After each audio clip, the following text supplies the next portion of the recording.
눈을 뜨자마자 손이 먼저 움직였습니다. 출근 가방을 더듬는 손. 하지만 거기엔 아무것도 없었습니다. 가방도 출근할 회사도 이미 사라진 지 오래니까요. 시계를 보니 새벽 4시 반. 알람도 없고 약속도 없는데 눈이 떠졌습니다. 이 시간이면 예전엔 벌써 현장으로 가는 버스에 올라타 있었을 시간입니다. 그때마다 저는 스스로에게 묻습니다. 오늘은 어디로 가야 하나? 그런데 말입니다. 제가 지금 이렇게 된 데에는 이유가 있습니다. 그 이유를 말씀드리기 전에 여러분께 한 가지만 부탁드리고 싶습니다. 이런 현실적인 실화 사연이 계속 이어질 수 있도록 구독 버튼과 좋아요 한 번씩만 눌러주시면 정말 큰 힘이 됩니다. 여러분의 관심 하나하나가 저 같은 사람들의 이야기를 세상에 전하는 힘이 됩니다. 감사합니다. 제 이름은 정만호입니다. 72. 남들 말로는 이제 좀 쉬어도 될 나이라는데 저는 아직도 매일 밖으로 나갑니다. 나가야만 합니다. 안 그러면 하루가 너무 길어지거든요. 아무도 찾지 않는 집안에 혼자 있으면 시간이 사람을 갉아먹습니다. 천천히 소리 없이 말이죠. 젊을 때 저는 기술도 학력도 없는 사람이었습니다. 그냥 몸 하나 믿고 살았죠. 페인트 칠, 미장, 도배, 남들이 하기 싫어하는 일은 다 해봤습니다. 손에 굳은 살이 빠질 날이 없었습니다. 새벽 5시면 일어나 현장으로 나가고 밤 10시가 되어서야 집에 들어왔습니다. 여보, 그렇게 일만 하면 몸 상하겠어요. 아내가 그렇게 말했습니다. 괜찮아. 지금 벌어둬야지. 나중에 편하게 살려면. 저는 그렇게 대답했습니다. 나중이요? 그 나중이 지금입니다. 그때는 이런 생각을 했습니다. 이렇게만 살면 늙어서도 밥은 먹겠지. 연금?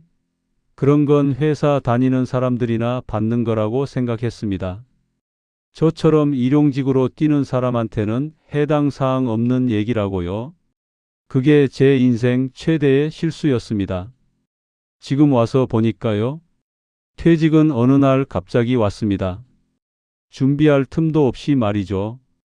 68살 되던 해였습니다. 아침에 일어났는데 허리가 움직이질 않더군요.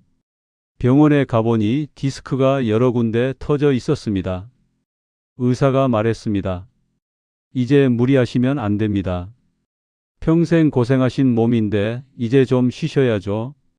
그 말이 제게는 사형 선고처럼 들렸습니다. 마지막 현장에서 나오는 날 발밑이 뚝 꺼지는 느낌이 들었습니다. 마치 절벽 끝에 서 있는 기분이었습니다. 그날 이후로 매일 눈을 뜨면 직장 생각이 났습니다. 아니, 정확히는 일할 곳 생각이요. 자다가도 벌떡 깨고 이유 없이 가슴이 답답해졌습니다. 숨이 턱까지 차올랐습니다. 이게 뭐가 답답해? 이제 편하게 쉴 수 있잖아. 아내가 그렇게 말했습니다. 하지만 아내는 몰랐습니다. 일하지 않는 남자가 얼마나 쓸모없는 존재가 되는지를요. 거울을 보면 낯선 사람이 서 있었습니다. 일 안 하는 정만호. 그건 제가 아니었습니다. 병원에 가보니 우울증이라고 하더군요. 그때 의사가 말했습니다. 일상 리듬을 만드셔야 합니다. 규칙적인 생활이 중요해요. 저는 속으로 대답했습니다. 그 일상이 이미 사라졌다고요? 오전 5시 기상, 현장 출근, 땀 흘리며 일하기, 저녁 귀가. 그게 제 일상이었는데 그게 다 없어졌는데 무슨 리듬을 만들라는 건지 알 수가 없었습니다. 그러다 아내마저 떠났습니다. 제가 퇴직하고 1년 반쯤 지났을 때였습니다.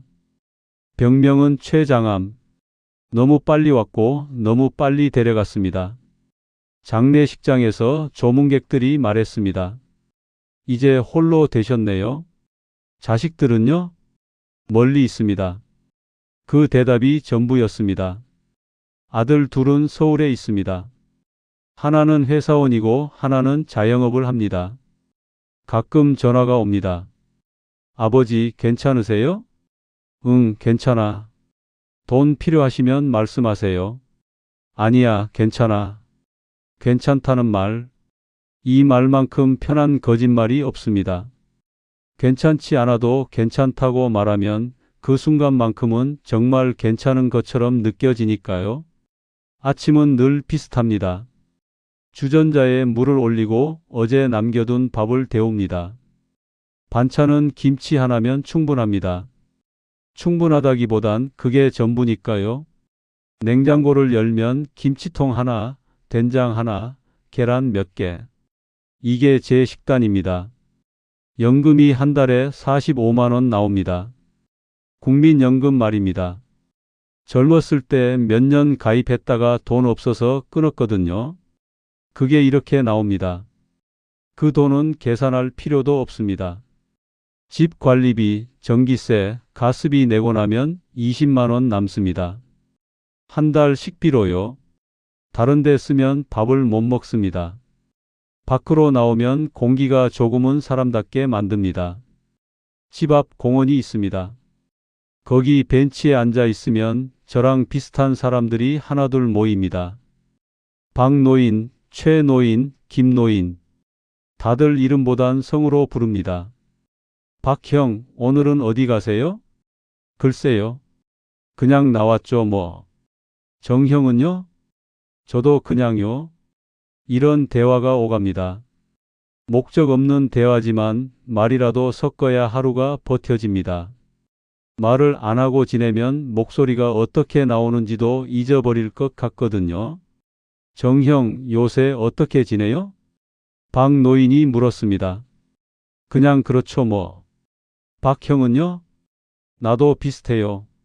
어제 아들한테 전화 왔는데 명절에 오라더군요. 그거 좋네요.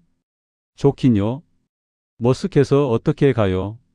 우리는 웃었습니다. 쓸쓸한 웃음이었습니다. 경로당에 가면 더 많은 얼굴들이 있습니다. 다들 웃고 있지만 눈빛은 다 비슷합니다. 빈 눈빛이요. 그중엔 저보다 형편이 더 어려운 사람도 많습니다. 용돈이 없어 커피 한 잔도 망설이는 사람들. 2,000원이 뭐가 아까워. 누군가 말하면 2,000원이면 라면 2개야. 이런 대답이 돌아옵니다. 그걸 볼 때마다 마음이 쓰립니다. 남 얘기 같지 않거든요. 경로당에서 만난 한 할머니가 이런 말을 하더군요. 나는 죽을 때까지 일해야 해요.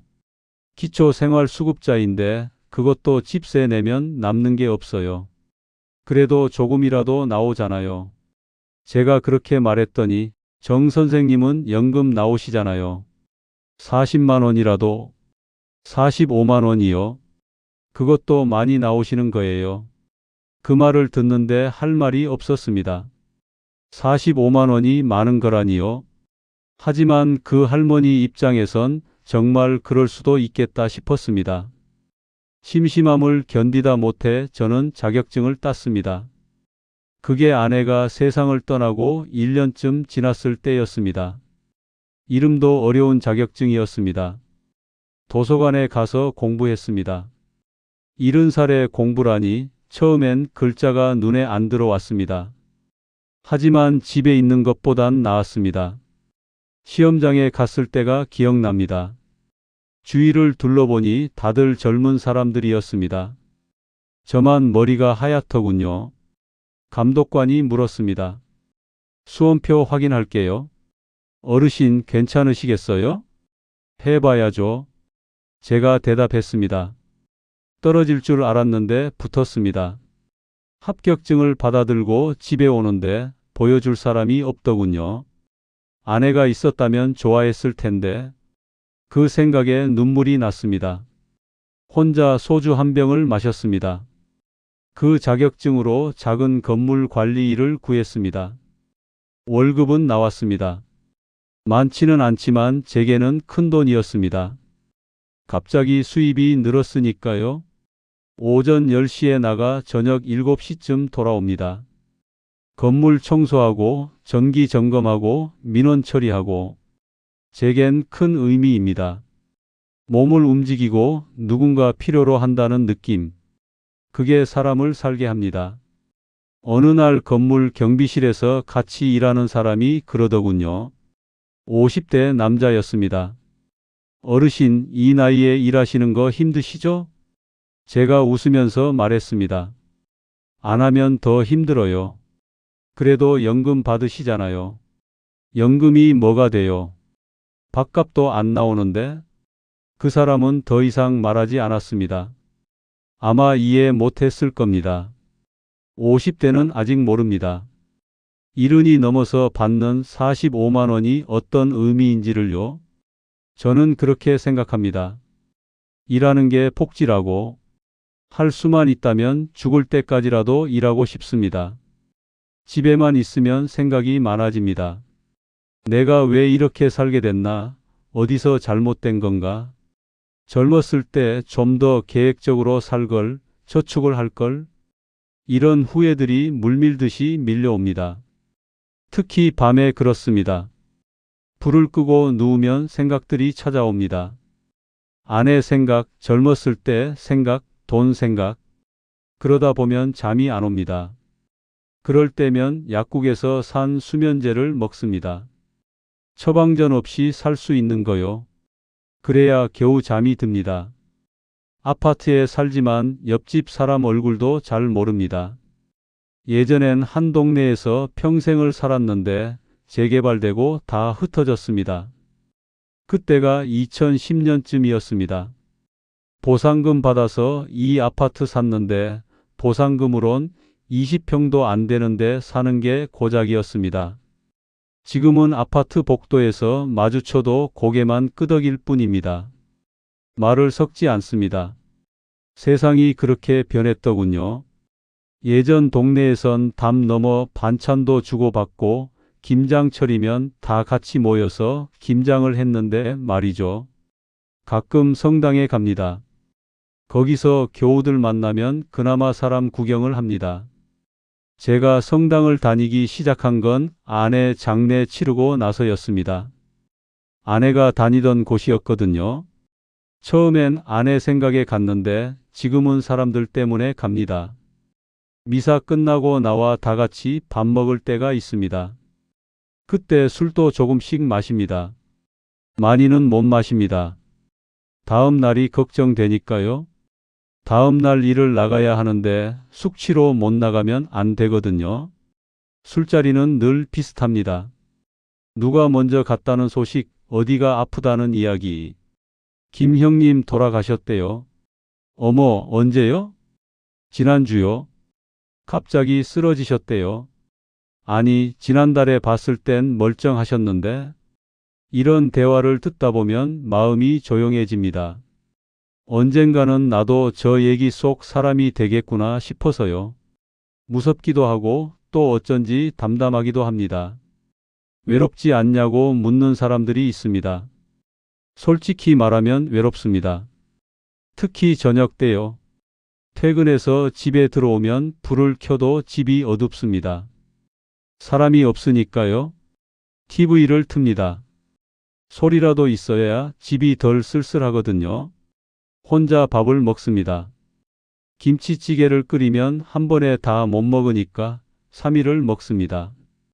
같은 반찬을 며칠씩 먹는 게 익숙해졌습니다. 예전엔 아내가 매일 다른 반찬을 해줬는데 말이죠. 오늘은 뭐 먹고 싶어요? 아내가 그렇게 물으면 아무거나. 저는 늘 그렇게 대답했습니다. 지금 생각하면 참 미안합니다. 좀 더 관심을 가질 걸, 좀 더 고마워할 걸. 하지만 그걸 불행이라고만 생각하진 않습니다. 나이가 들면 자연스러운 거라고 저는 그렇게 생각하려 합니다. 욕심을 줄이면 조금은 견딜만해집니다. 많은 걸 바라지 않으면 실망도 적으니까요. 제가 제일 무서워하는 건 아픔입니다. 지금은 약도 안 먹고 병원도 잘 안 갑니다. 이게 얼마나 큰 복인지 압니다. 주변에 누워 지내는 친구들을 보면 더 그렇습니다. 경로당에서 만난 최 노인 얘기입니다. 작년에 넘어져서 고관절이 부러졌대요. 수술은 했는데 재활을 제대로 못해서 지금도 지팡이 없이는 못 다닌답니다. 병원비가 얼마나 나왔어요? 제가 물었더니 2천만 원 넘게 나왔어요. 자식들이 보태줘서 겨우 치렀죠. 그 말을 듣는데 등골이 서늘했습니다. 저한테 2천만 원이요? 평생 모아도 모을 수 없는 돈입니다. 그래서 저는 매일 조심합니다. 넘어지지 않으려고, 아프지 않으려고. 그게 제가 할 수 있는 유일한 예방입니다. 그래서 매일 스스로에게 말합니다. 오늘도 무사히 지나갔다고, 아프지 않고 다치지 않고 일터에 나갔다 왔다고. 이게 제 하루의 마무리입니다. 젊었을 때를 떠올리면 후회가 많이 됩니다. 그땐 벌 수 있을 줄 알았습니다. 힘이 있으니까, 기술이 있으니까. 이른까지 일할 수 있을 줄 알았습니다. 연금 같은 건 나중에 생각해도 될 줄 알았습니다. 여보, 국민연금 계속 내야 하는 거 아니에요? 아내가 그렇게 말한 적이 있습니다. 지금 당장 애들 학원비도 빠듯한데 무슨 연금이야? 나중에 다시 내면 되지. 제가 그렇게 대답했습니다. 지금 와서 생각하면 참 어리석었습니다. 그때 조금만 더 준비했더라면 지금 이렇게 계산기부터 두드리진 않았을 텐데 말이죠. 한 달에 5만 원만 더 냈어도 지금 받는 연금이 2배는 됐을 겁니다. 한 번은 제 아들이 이런 말을 했습니다. 명절에 잠깐 내려왔을 때였습니다. 아버지, 그래도 지금 이렇게 혼자서 지내시는 거 대단해요. 저 같으면 못할 것 같아요. 그 말을 듣는데 마음이 이상했습니다. 대단한 게 아니라 선택지가 없었을 뿐인데 말입니다. 대단할 것 없어. 그냥 사는 거지. 제가 그렇게 말했습니다. 저희가 모시고 살까요? 형하고 상의해 볼게요. 아니야. 너희들 살기도 바쁜데 무슨 소리야. 나는 혼자 사는 게 편해. 편한 건 아닙니다. 하지만 자식들 눈치 보며 사는 것보단 나았습니다. 그래도 자식들 손 안 벌리고 사는 것, 그거 하나는 제 자존심입니다. 마지막 자존심이요. 요즘 뉴스를 보면 노인 빈곤율이 어떻고 고독사가 어떻고 합니다. 처음엔 남의 일 같았는데 지금은 제 이야기 같습니다. 통계 속 숫자 하나가 바로 저일 수도 있겠다는 생각이 듭니다. 얼마 전에 같은 동 사는 할아버지가 돌아가셨는데 이틀 뒤에 발견됐대요. 혼자 사시던 분이었는데 이웃이 신고했다더군요. 그 소식을 듣고 며칠을 잠을 못 잤습니다. 저도 언젠가 저렇게 가는 건 아닐까? 그런 생각이 들어서요. 그래서 저는 매일 아들한테 문자를 보냅니다. 별 내용 없는 문자요. 오늘도 잘 지냈다. 너희도 건강해라. 짧은 문자 한 통. 그게 제가 살아있다는 증거입니다. 하루를 마치고 집에 돌아오면 다시 그 질문이 떠오릅니다. 아침에 눈 떴을 때 했던 그 질문. 오늘은 어디로 가야 하나?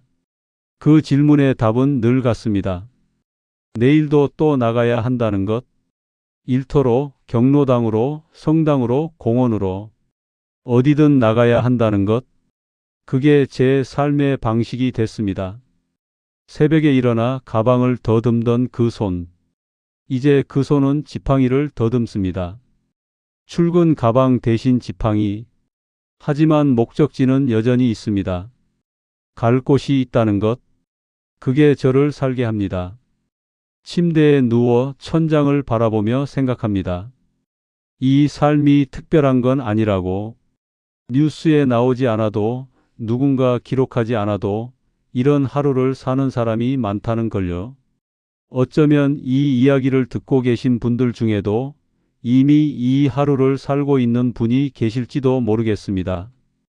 아니면 언젠가 이렇게 살게 될 분도 계실 겁니다. 그분들께 제가 한 가지만 말씀드리고 싶습니다. 젊을 때 준비하세요. 연금, 저축, 건강. 이 세 가지만큼은 절대 놓치지 마세요. 제가 지금 이렇게 사는 이유는 그 세 가지를 다 놓쳤기 때문입니다. 저는 정만호입니다. 72. 아직 살아있고 내일도 눈을 뜰 겁니다. 새벽 4시 반에 말이죠. 그리고 또 물을 겁니다. 오늘은 어디로 가야 하나? 답은 정해져 있습니다. 밖으로, 사람들이 있는 곳으로, 살아있음을 확인할 수 있는 곳으로. 그게 제 인생의 전부이자 오늘 하루를 버티게 하는 이유입니다. 혼자지만 살아있다는 것, 힘들지만 버티고 있다는 것, 그게 제 하루의 의미입니다.